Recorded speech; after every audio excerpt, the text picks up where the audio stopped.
y me presenté y la gente empezó a reírse, a reírse, a reírse, a reírse. Y me dijeron, es que tú lo que haces es stand-up comedy. Y yo, whatever, ponle el nombre que quieras. O sea, yo lo que quiero es pararme en un escenario. A mí, deme un escenario y le cambio el mundo. Entonces yo llegué y dije, la pelota de letras era una obra necesaria para desaburrir la falta desaburrirnos nosotros de nosotros en tanto nuestra memoria. O sea, porque yo decía, lo más importante para que la gente no haga guerra es que se revitalice la memoria. Porque mi enemigo, mi competencia es la guerra, la esclavitud y las drogas. Y yo decía, no, a la gente hay que animarla, porque si la gente está en familia, no considera cosas duras. Okay. O sea, ¿quién considera deprimirse mientras canta la novena de aguinaldos en la familia? Claro. Porque mi verdadera competencia es un sofá, de una casa o una cama. O sea, hay gente que prefirió quedarse en la casa. O sea, entonces, haciendo otras cosas, jugando videos, viendo streaming o conectado. Sí, esa es mi verdadera competencia. Mi competencia no es otro comediante. Cuando yo digo, wow, alguien fue a teatro, eso para mí es maravilloso. Yo todos los días escribo, porque en mi disciplina artística, para que haya una página de comedia o una página que yo diga me gustó, tengo que haber escrito 1000 páginas. Esa es la vida de todos los artistas. Lo dice Gabriel García Márquez. Gabriel García Márquez dice una frase que dice, el buen escritor se reconoce por lo que bota la basura. Ajá.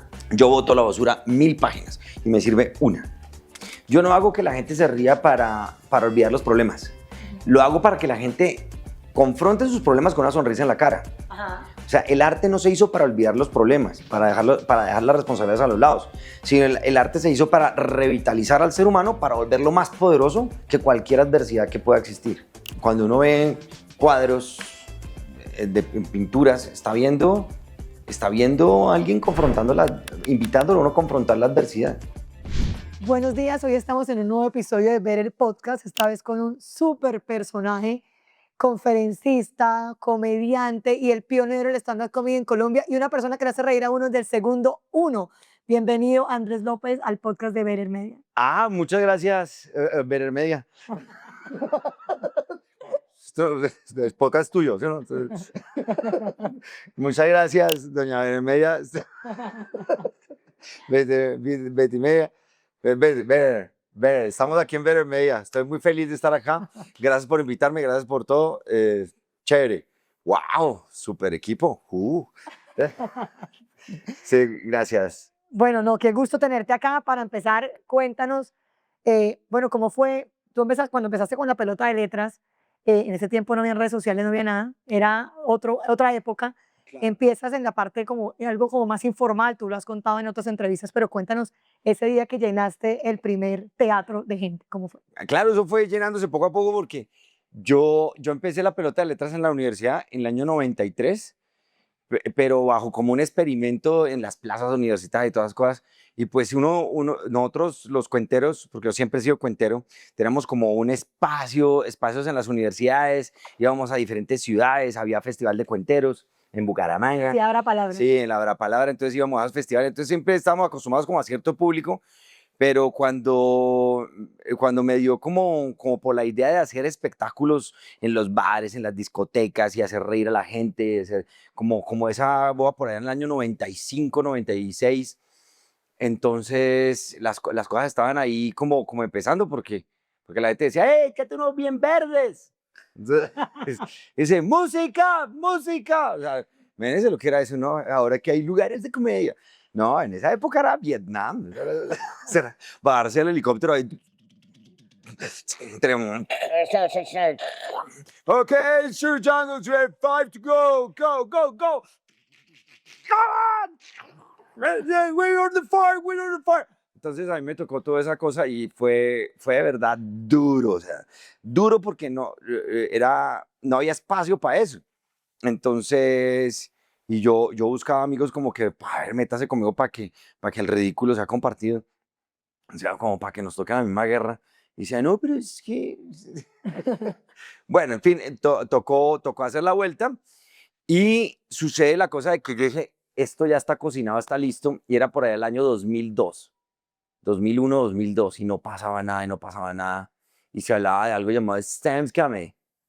Entonces, stand-up comedy, yo no sabía qué era eso. Yo la verdad es que como yo tuve presupuesto para televisión por cable cuando tuve 28 años, entonces Entonces a mí me decían Jerry Seinfeld y yo, me- yo veía que Eddie Murphy se paraba con un micrófono en ciertas películas y como que le hablaba a la gente se reía, ¿no? Y en la misma película Flashdance salía una escena donde un compañero del bar donde danzaba la Flash, sobre Flashdance, entonces, donde danzaba la chica, eh, el tipo quería lanzarse como comediante y en el lugar de las chicas que se desnudaban, Ajá. pues que bailaban exóticamente, ¿no? Porque una cosa, a ver, no. O sea, no, soy bailarina exótica, te equivocas. Entonces, las bailarinas exóticas pasaban ahí, entonces, What a feeling, esa película me marcó. Entonces, y había un tipo que quería lanzarse como comediante y era el que volteaba las hamburguesas en el show de las chicas, Ajá. en el lugar del show de las chicas, y empezó y le fue bien. Y empezó y le fue bien porque se le metieron unos tipos y le hablaban y le decían, vete, hey, no me insulten porque si no les pongo cucarachas en sus hamburguesas. Todavía me acuerdo de la frase. Y toda la gente se reía. "Ah, yo soy el cocinero, así que mucho cuidado. Si ustedes me insultan, no saben lo que están comiendo. Hey, you motherfuckers." Porque yo decía, ay, una palabra que es hijo de rana. O sea, hijo de ranas. Entonces, hey, you motherfuckers. Are you my motherfucker, motherfucker? Entonces, y yo, wow, y entonces los hijos de rana, entonces ahí viene el Rin Renacuajo, o sea, el Rin Renacuajo es un motherfucker. Entonces, y llegó y me presenté y la gente empezó a reírse, a reírse, a reírse, a reírse. Y me dijeron, es que tú lo que haces es stand-up comedy. Y yo, whatever, ponle el nombre que quieras. O sea, yo lo que quiero es pararme en un escenario. A mí, deme un escenario y le cambio el mundo. O sea, wow, o sea, si yo era, ¿qué para hacer? ¿Qué para hacer? ¿Qué para hacer? O sea, mónteme, mónteme. Entonces le fueron poniendo nombres y pues me imagino que el oficio me eligió a mí. O sea, el oficio, porque es que yo hablo y la gente se ríe. Ese es el problema. O sea, a mí me para un policía a ponerme un parte o algo. O sea, es que se pasó y yo, pero es que hijo, usted me hace reír mucho. Yo le estoy hablando en serio. No, ¿sabe Pero qué vaya? siempre fue así, o sea, digamos, en tu grupo de amigos siempre era el que siempre... Siempre, siempre. Yo me di cuenta que yo me estaba volviendo popular entre las fiestas de mis amigos por algo. O sea, como que, sí, es como que no soy el más pinta, no soy el que mejor baila. O sea, algo está pasando. O sea, ¿por qué me traen a esta fiesta? O sea, ¿Por qué soy tan popular? ¿por qué me trajeron? ¿Por qué me invitaron? Entonces, sí, las chicas no salen a bailar conmigo, sino ya tienen, ya que ahora como 16 parejas y el único que no tiene oportunidad de pareja. Yo ya, y no hay nadie con quien bailar. No es que te invitamos, Andrés, ¿qué te tomas? Entonces, sí, entonces la gente como que me eligió, ¿no? Como que yo siempre me formé como artista, que es artista, porque un artista tiene diferentes áreas de trabajo. Entonces unos eligen la pintura, otros eligen la comedia, la escultura, qué sé yo, la literatura, la prosa, la poesía, lo que sea. Entonces yo siempre estaba coleccionando asombros, porque un artista es coleccionista de asombros. O sea, se asombra y quiere que ese asombro fluya. Eso está en la película Sueños de Akira Kurosawa. Okay. Akira Kurosawa, Sueños, véanla. Que son los sueños del gran director Akira Kurosawa hechos película. Entonces, él se acordaba de los sueños, cosa que es muy importante saberse acordado de los sueños, porque eso sirve mucho. La pelota de letras nació como un sueño. Sí, sí, sí. Sí, entonces, yo me la soñé y entonces yo dije, wow, como que el sueño me decía, uy, la nostalgia. Sí, hay algo que se quedó por el camino. Yo, oh, no se puede olvidar eso. Y, y en la sueño Akira Kurosawa como estudiante de arte se encuentra con Vincent Van Gogh. Ujú. O sea, habla con Vincent Van Gogh. Y Vincent Van Gogh lo que muestra es que está asombrado de la luz, de todo lo que lo rodea. Y le dice, mira, todo es tan hermoso. ¿Y tú por qué no estás pintando si todo esto está tan hermoso? Entonces dice, wow, ¿por qué no estás pintando? Y entonces, uy, eso me marcó. Y yo dije, claro, yo vengo siendo eso, porque a mí todo me asombra. Ok. Wow. Entonces a mí todo me asombra y yo colecciono eso, yo hago mis diarios de campo, escribo mis diarios de campo y administro mis asombros y entonces los clasifico y todo eso y eso sale ¡guau! Y salen en esas expresiones artísticas. Uno lo hacen con la pintura, otro lo hacen con la poesía, con las letras, con la prosa, lo que sea. A mí me tocó el teatro y me formé en el teatro. O sea, yo dije, tengo que estudiar esto. Entonces yo entré a la universidad porque quería ser ingeniero de sistemas, ¿sí? Ingeniero de sistemas, pero la ingeniería de sistemas es más que los computadores, es la manera como cómo hacemos que las cosas procedan de forma automática en ciertas cosas y cómo ordenar esa automaticidad para crear buenos productos. Eso es de palabras más, palabras menos la ingeniería de sistemas. O sea, es más que, uy, ¿usted sabe Python? O, uy, a ver si me corre el programa. No, es como, oiga, ¿usted tiene computador en su casa donde podamos programar esto? Uy, mándeme el código. No, eh, eso ya es la parte técnica, pero hay algo llamado la ciencia computacional. Entonces elegí mi universidad por eso, porque mi universidad estaba más enfocada a la ciencia computacional, los procesos de análisis, la lógica, las matemáticas, los procesos de acercamiento lingüístico a la programación y ese tipo de cosas. Y un tío mío, Jorge Guillermo Forero, de Santander, dígame mucho lo bueno, porque mi familia materna es de Santander. Entonces, el hermano de mi mamá, Jorge Guillermo, él se graduó de doctorado en inteligencia artificial en los años 80 en la Universidad de Reading, Inglaterra. ¡Boom! In your face. Entonces, él, profesor de ingeniería de sistemas de la Universidad Distrital Francisco José de Caldas, y él fue muy pilo. Entonces, él me pasaba libros y en la casa de él fue donde yo por primera vez toqué un computador con mis manos. Y entonces yo, wow, esto es un computador, era un Apple IIe. Yo, wow, Apple IIe. Y yo decía, uy, haberlo conservado, habías encontrado con Steve Wozniak. ¿Qué hubo? Me firma. En vez de firmarme el libro, me firma el Apple IIe. Entonces me inspiró mucho ese tipo de cosas, las gráficas, los computadores, y me parecía que los computadores eran lugar como para escribir nuevos cuentos. Pues entonces me interesan los juegos de video. Los videojuegos son como libros interactivos. Ajá. O sea, es la manera como yo los veo. Son libros sofisticados interactivos. Y uno lo ve, por ejemplo, en series como Batman, como Fortnite, que a la larga es una aventura que está sucediendo en ese momento, reinventada cada vez que haya la aventura. Entonces, juegos como Plantas versus Zombies, como los que se inspiran en los dibujos animados retro del vintage, de la época de los inicios de Walt Disney. Todos esos dibujos, todas esas cosas, son como una sofisticación de la narración hasta donde lo ha llegado. Y entonces todo eso me interesaba. Yo decía, tengo que estudiar de eso, tengo que estudiar de eso. Pero en el fondo yo decía, pum, arte, arte, arte, arte, música, performancia, La vena todo artística. eso. Wow, sí, como que yo quería, pero mi familia, todos ingenieros. O sea, mi mamá, ingeniera industrial. Además que mi mamá fue la primera mujer ingeniera industrial de Colombia. In your face. Entonces, mi mamá, ella se graduó en la Universidad Industrial de Santander como la primera mujer ingeniera industrial. Eso salió en La Vanguardia Liberal, el periódico Muy Vanguardia bien. Liberal. Eso, venga, mija, mire, salió la hija. Entonces, mi abuelo y mi abuela orgullosísimos de su hija. Y ella trabajó en Coltejer, en Fabricato, en Medellín. Allá se conoció con mi papá, que mi papá era un bohemio, amigo de todos los del nadaísmo y de los poetas de aquella época, de la familia de Grave y todos esos. Entonces era esa bohemia de esa época sesentera. Entonces, un paisa, una santanderiana. Un par de ingenieros bohemios hicieron esta. Entonces, y bueno, mi mamá después es decana de la facultad, decana del Departamento de Ingeniería Industrial de la Universidad Distrital Francisco José de Caldas, donde estaba también mi tío. Y bueno, fue una maravilla. Y entonces todo ese contacto, pero obviamente yo tenía que ser ingeniero y solo ingeniero. Entonces yo decía, pero ¿y qué hago con todo lo demás? O sea, porque yo me sentía, siempre admiré el Renacimiento porque un ser humano puede hacerlo todo. O sea, no era especializado. ¿Usted es cardiólogo? Sí, pero ¿qué parte del corazón?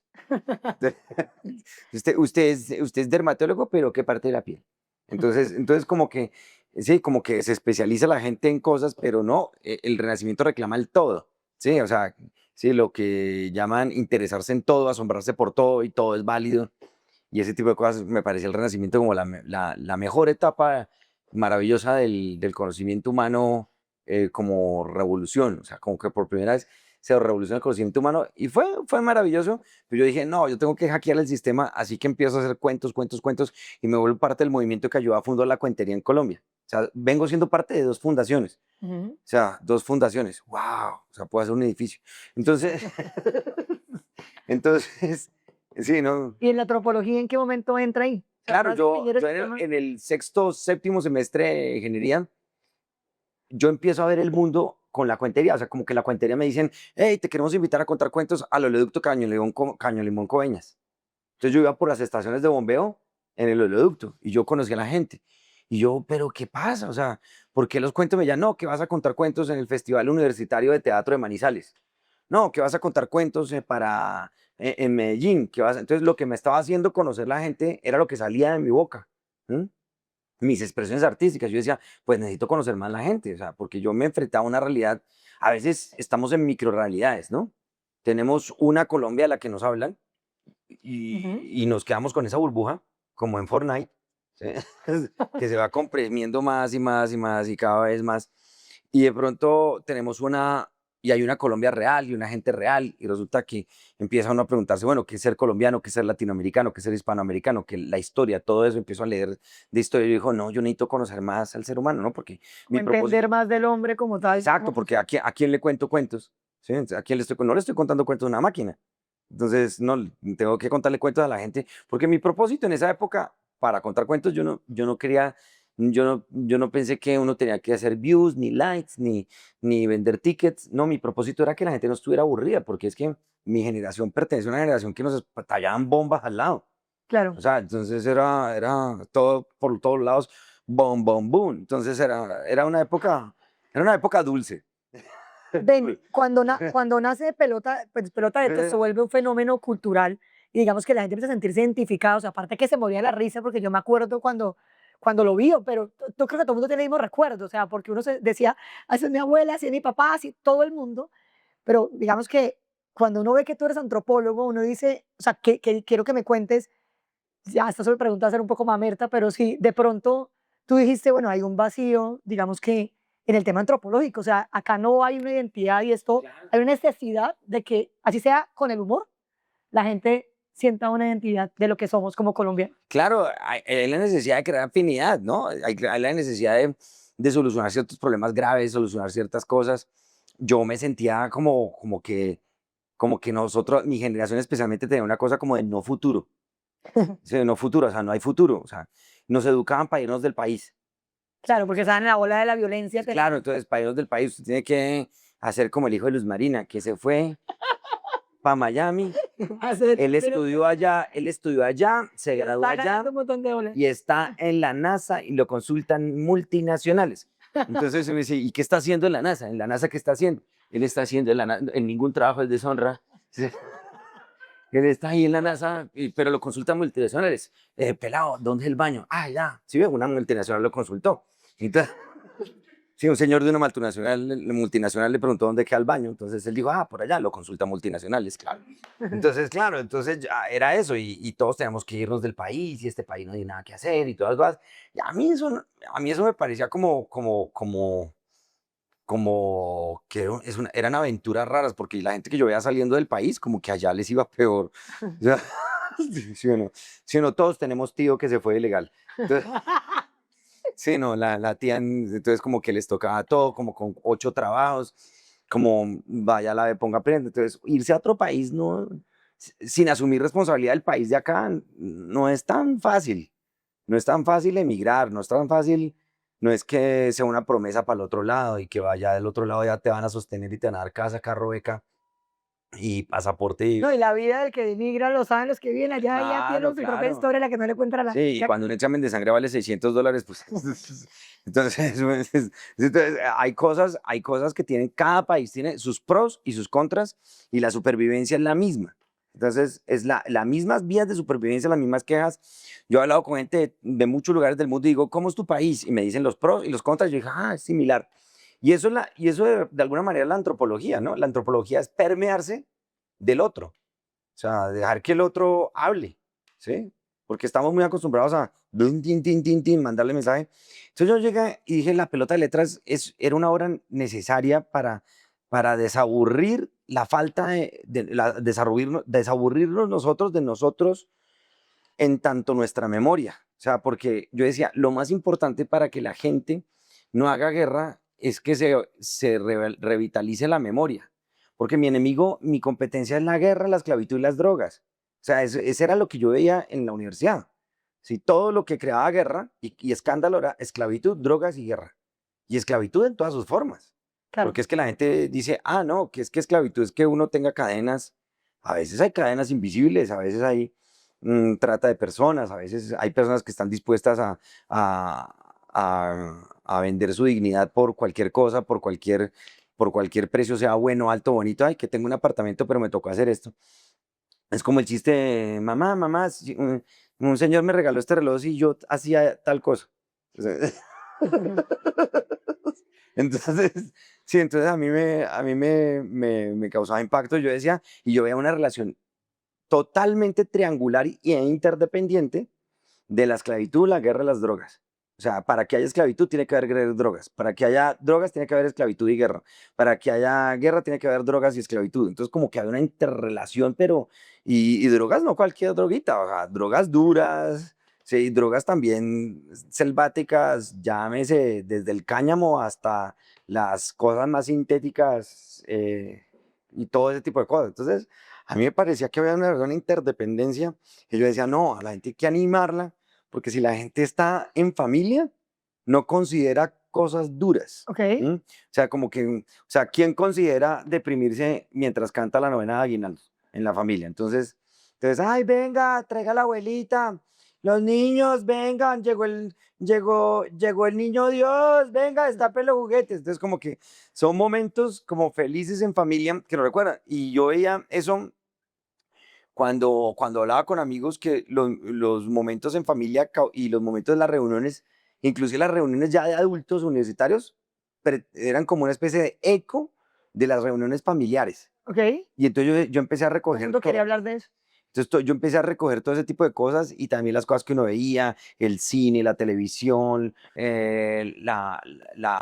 no tanto la nostalgia, sino la memorabilia, como los rasgos de que una abuelita le teje carpeta a un televisor. Sí. Sí, entonces la abuelita después pregunta, ¿y cómo no le he podido tejer nada al Netflix porque no me han sabido explicar qué es eso?" Porque ya siempre a todos los electrodomésticos le tejió carpeta. Entonces, ¿cómo le hago para tejer carpeta a un Netflix? A mí, papito, explíqueme qué es eso. Mi mamá me dijo, yo contraté un servicio de internet para mi apartamento y viene sin Netflix. Entonces me tocó Ven, explicar. y Mamá, es que porque ya está acostumbrada a que las cosas vienen juntas. Entonces, esto es, no, no, es que, mamá, es que eso es con usuario, con password y con tarjeta de crédito. Ah, no, no, no, yo no le voy a dar mi tarjeta de crédito a nadie ahí. No, no, mejor sin Netflix. ven y viene, bueno, es un éxito, obviamente Pelota de Letras, vas por muchas partes del mundo, digamos, como embajador y premios, bueno, todo este éxito, pero me imagino que llega un momento en el que, pues, toca reinventarse, Pelota de Letras, hay que ver qué más vamos a hacer. Y ahí nacen otros productos y cómo es ese momento en el que tú dices, o cuando uno, porque uno a veces va con la ola del éxito y hasta que uno ya se queda solo y dice, eso tiene que evolucionar. Y ahí, ¿qué pasa? ¿Cómo es ese momento? Claro, yo vi la oportunidad porque yo siempre, la labor de un artista es no copiar puertas, sino ver dónde se abrió la puerta. ¿Sí? Entonces yo estaba viendo una abertura cada vez más grande y dije, esto no lo han hecho. Ajá. Sí, yo, por ejemplo, cuando fui a España, el que me llevó a España me dijo, Andrés, tú viniste a España y no había comedia. Entonces, me tocaba cuando vendía los tickets. Y la gente se reía lo mismo, Entonces, tú lo sí, adaptabas no, allá. y la gente, y me tocaba vender los tickets y tienen que ver, no había comedia en España y me tocaba vender a un colombiano. Entonces, que hace comedia, que hace comedias, ¿no? Estaban en España y otra, pues obviamente no había adquirido la forma que tiene ahora, ¿no? Que ya todo el mundo dice, ah, eso está de un bar de comedia o eso. No, en esa época estaba, o sea, ¿cómo convencías al público masivo que había algo donde un tipo se paraba y llenaba un teatro? A mí me decían que nadie podía, que era muy difícil y que no se podía llenar el Teatro La Castellana de Bogotá, que tiene 915 sillas, y que una persona sola no era capaz de llenar ese teatro. Y yo decía, démelo entonces, porque si antes otros no lo han llenado, pues yo tampoco. Entonces, y lo llené 4 años, o sea, Claro. de martes a domingo, o sea, y sigo así. Lo que pasa es que ya hubo un momento en que yo dije, no, tengo que ir a otras ciudades, tengo que ir a otros lados, pero así, de martes a domingo tengo algo, y el lunes también. Porque, Ven, y llega otro reto y es, obviamente, el momento en el que tú debes decir, bueno, ya tengo que entrar a lo digital, todo el mundo está en lo digital. sí, ¿Y cómo es eso de pasar uno? Porque una cosa es en el teatro, todo el mundo muerto de la risa, tú viéndolo ahí, otra cosa es en un live, otra cosa es subir un video a YouTube y ver si pega, si no pega ahí. ¿Cómo ha sido eso para ti que eres antropólogo además y que te importa tanto como el claro, touch con la gente? claro, yo siempre he sido como que mis proyectos son míos porque quiero que la responsabilidad caiga en mí. Ajá. O sea, y además es muy difícil convencer a canales de televisión, a servicios de streaming que confíen en uno y le... Sí, no, entonces como que uno dice, pero mire mi palmarés, como diría el Real Madrid. Fíjate en mi palmarés. Oye, Bewin. Oye, fíjate en mi palmarés. Entonces, entonces a mí, yo hice mi DVD yo, o sea, todos los DVDs yo los produje, los pagué yo, todo eso, y todo lo que yo hago y gano, pues es para el siguiente proyecto, ¿no?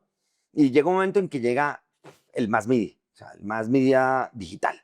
Exacto. O sea, yo ya había vivido eso cuando llegó el boom de internet de los .com, Ajá. que fue la gente, ahí la gente experimentó, porque el software va más rápido que el hardware. Eso se lo aprendí a Guillermo Forero, a Ujú. Jorge Guillermo Forero, profesor de la Distrital. El software va más rápido que el hardware. ¿Mm? Y la mente humana va más rápido que el software. ¿Sí? Entonces, entonces la mente va más rápido que el software. Entonces la gente en el .com de finales de los años 90 tuvo todas las ideas. O sea, las ideas se llamaban Real Audio, las ideas se llamaban cualquier cantidad de cosas. Hubo amigos míos que trabajaron en sitios de internet donde consolidaban todas las emisoras del mundo en un solo sitio. ¿Sí? Entonces, ya estaba, la idea de YouTube ya estaba, solo faltaba el cómo. ¿M? La idea de Facebook ya estaba, solo faltaba el cómo. Es como la bomba atómica. Los científicos sabían dividir el átomo, solo faltaba quien soltara la plata. Exacto. Cuando llega lo digital y tú. Sí, Don Oppenheimer para sacar una radiografía a las muelas del planeta. Entonces, ¿cómo hacemos? Usted sabe dividir el átomo, entonces sí, solo faltaba eso. Entonces yo, claro, yo estaba pendiente de todo ese tipo de cosas y todo ese tipo de modas. Y yo dije, bueno, eso hay que saber usarlo, ¿sí? Porque uno salta al vacío en esas redes, Sí. salta al vacío y después le queda como el coyote a la mitad del coso mirando para abajo y ¡guau!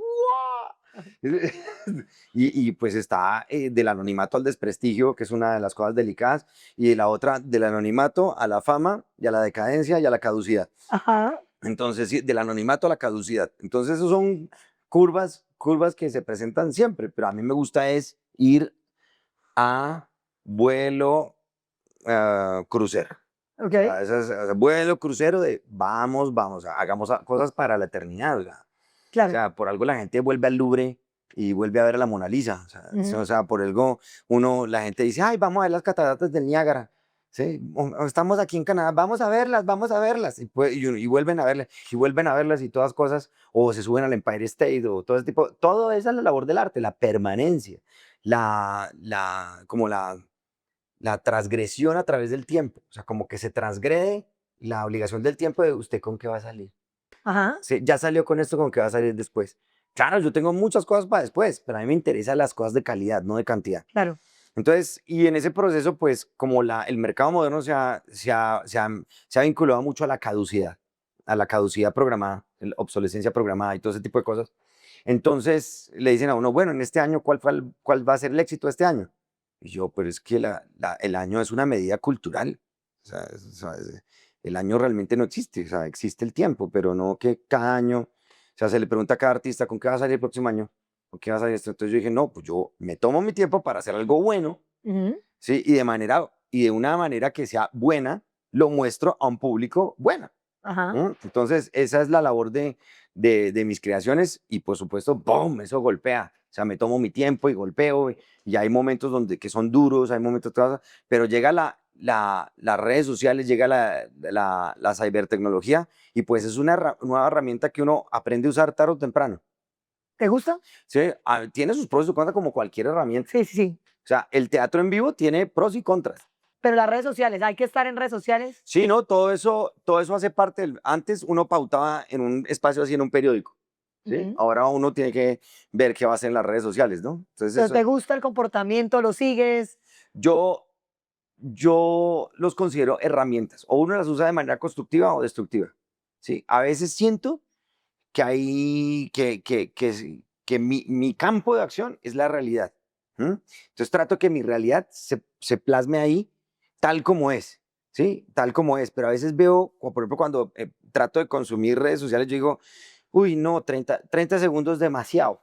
Entonces a veces como que ya hay demasiada irrealidad de formas, ¿sí? Hay como una surrealidad en las redes sociales.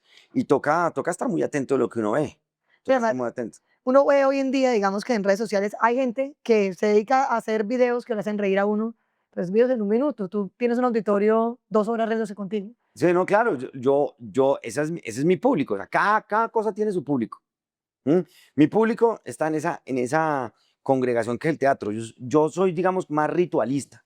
Necesito que haya gente en ese ritual que es la performance del teatro, en ese ir de comprar la boleta, de desplazarse a un lugar. Así me parece eso mágico, ¿no? Claro. Porque mi verdadera competencia es un sofá, o sea, de una casa o una cama. O sea, hay gente que prefirió quedarse en la casa.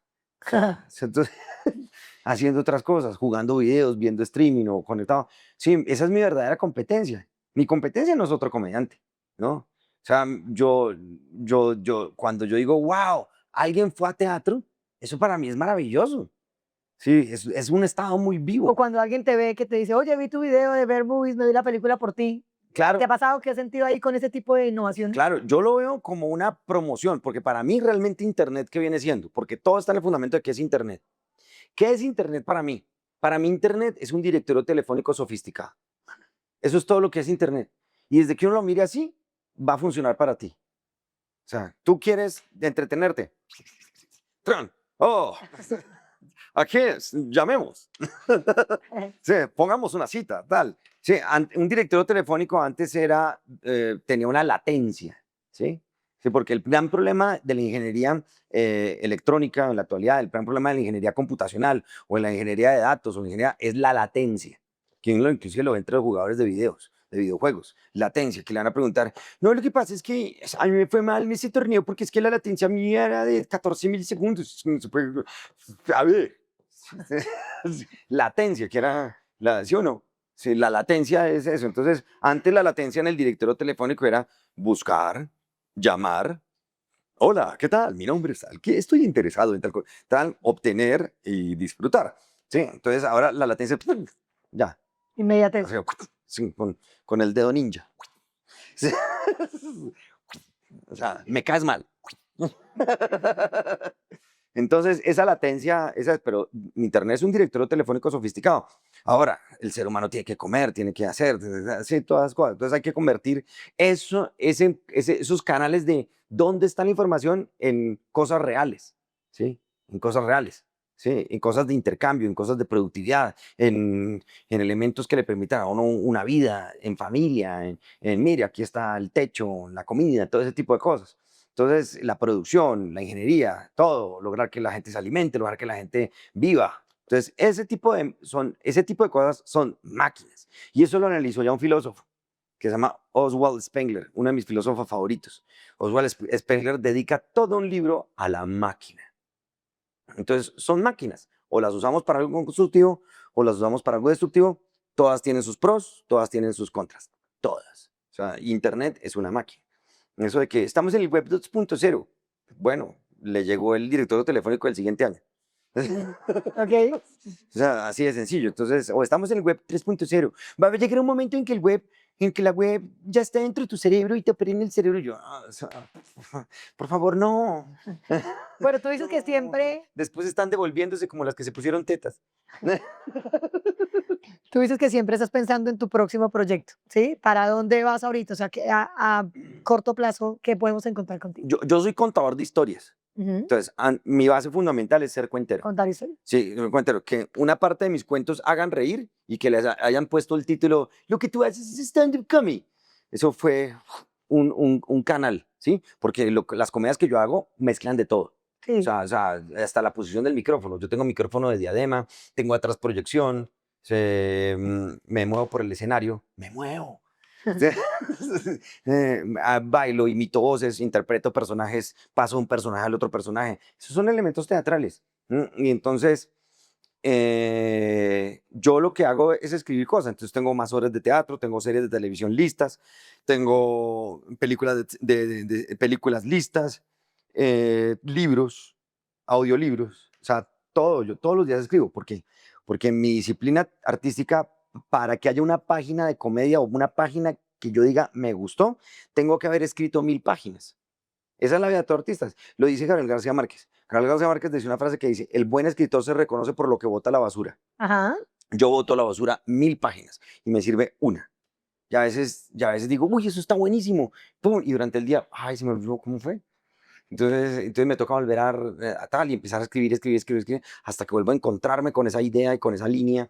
Y es un proceso de muy intenso. Bueno, háblanos un poco de Idea López.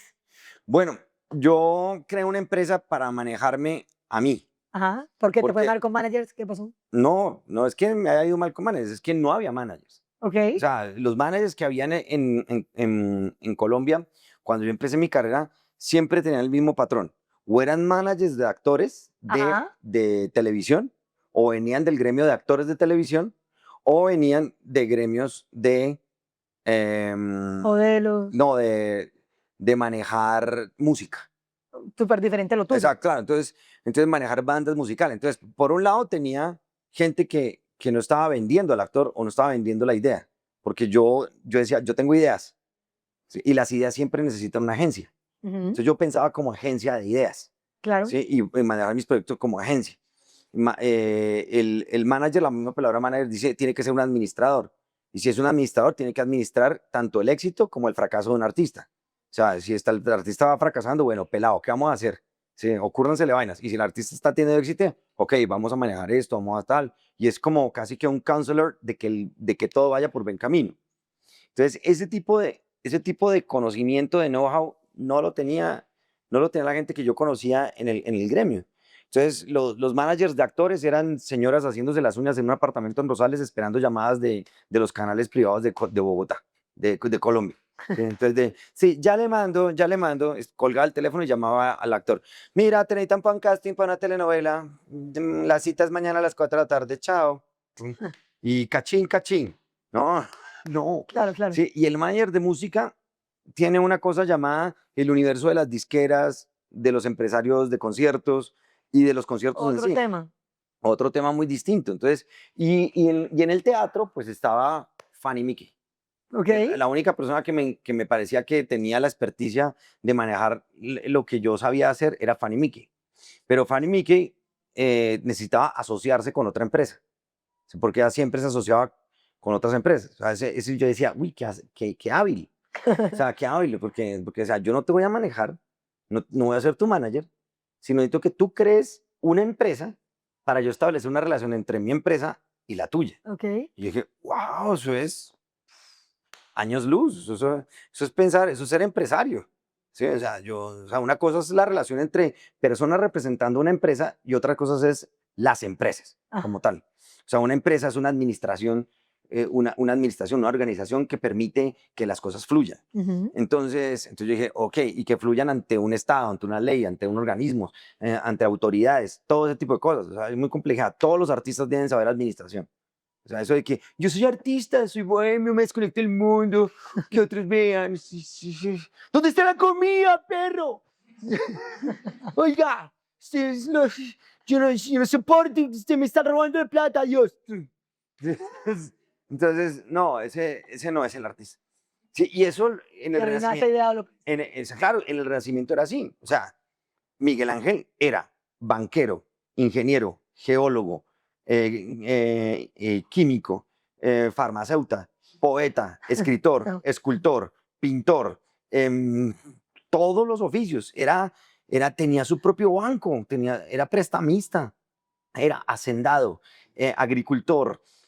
Y el tipo Por eso dijo, era Miguel Ángel. y por eso era Miguel Ángel, el divino. O sea, De acuerdo. entonces yo dije, esa era la visión renacentista del artista, ¿no? Ujú. No, después eso se corrompió alrededor de finales durante la Revolución Francesa, de que la bohème, ¿sí? La bohème, y después en finales del siglo XIX con el ajenjo y las visiones que tengo como, no, entonces y claro que el artista casi que era un mendigo, de ahí sale la palabra farándula. Ok. Farándula era por el movimiento de la gente borracha en los teatros. Ah, ¿sí? Actores extras muy borrachos. Entonces, entonces, entonces los escándalos de esas actividades artísticas eran muy populares en las grandes ciudades europeas. Y bueno, el hecho es que yo dije, hagamos empresa, y nace Idea López. Las ideas necesitan una agencia. ¿Cuál es el producto de Idea López? Buenos recuerdos. Cuando una agencia crea, hace que las ideas tengan una agencia, hay buenos recuerdos. O sea, ¿qué es una obra de teatro? Un buen recuerdo para la gente que existió, Ajá. que asistió. ¿Qué es un evento? O cualquier cosa. BTL. ¿Qué es un manejo de talentos? ¿Qué es un manejo de todo tipo de branding? Pero hoy no es solo Andrés López, sino otras marcas también. Estamos en Idea López y Idea Y López después es... hay más marcas. Y hay de todo, hay de todo. O sea, somos 4 vectores.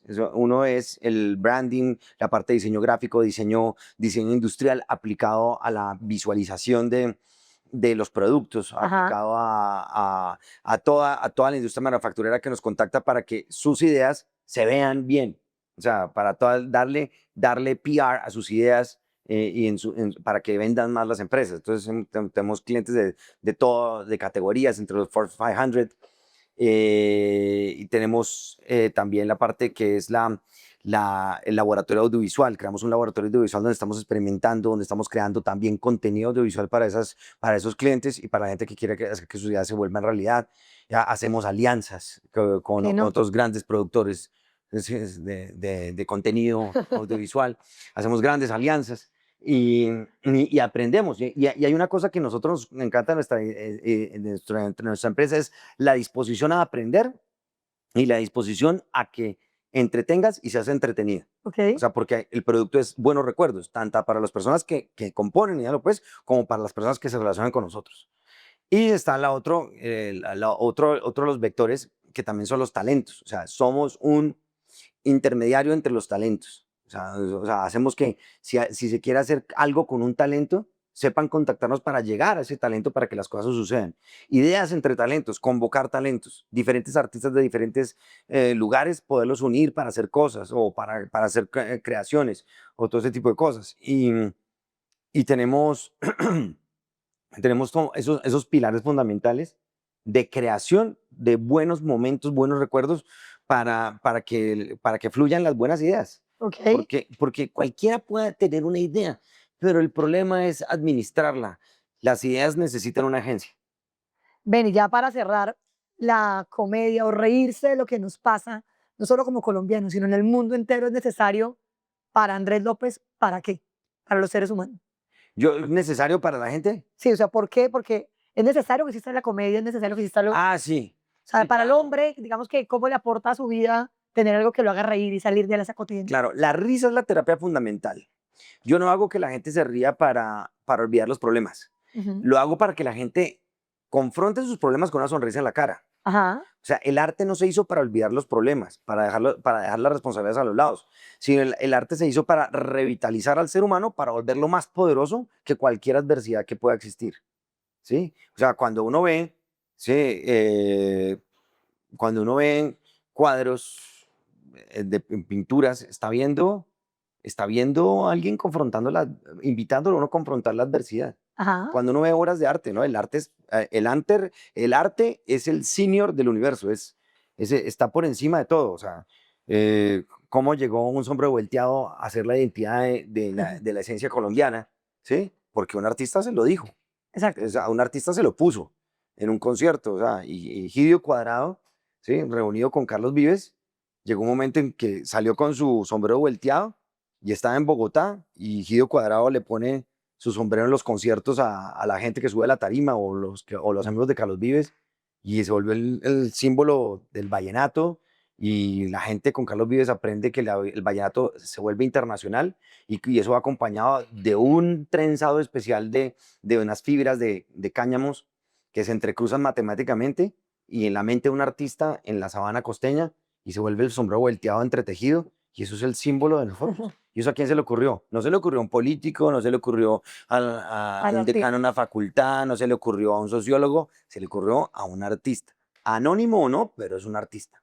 Bueno, no, Andrés, la verdad, un gusto haber hablado contigo, entender un poco, ahí entiende uno por qué, digamos que sigues estando en la mente de todos los colombianos y de verdad que nos representas y nos sigues representando por tanto tiempo. Gracias por haber estado. No, muchas gracias a ti. Eso para las que sea. Muy contento de estar con ustedes. Estuve en el podcast.